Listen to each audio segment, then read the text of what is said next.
Hello po mga madam, good morning. Ayan, namimili ako ngayon ng nakuha kong ukay. Ayan ito mga madam, mga ganito, tawag dito, kimono. Baka may gusto, papapray ko lang ito mga madam.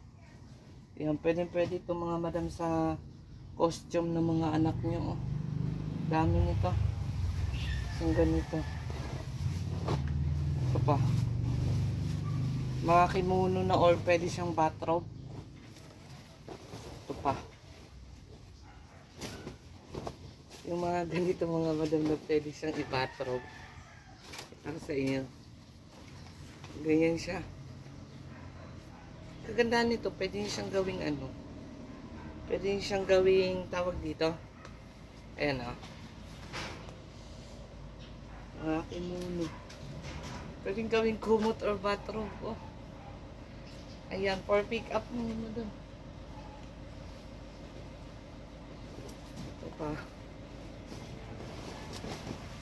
Ito maganda oh. Ayan oh. Grab nyo na ito mga madam. Ito pa. Mga kimono.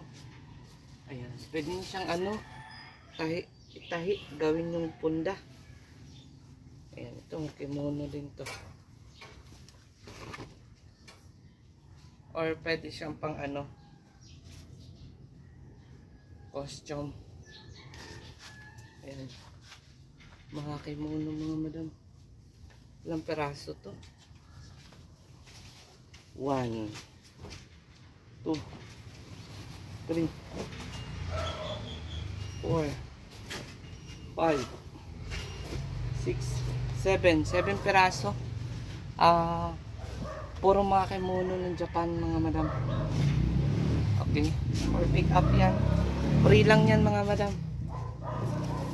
Free lang yon. Nag-ano kasi ako dito ngayon ng mga okay ko. Kaya ito, mga kimono is free lang yun mga madam. Bye nyo na. Thank you.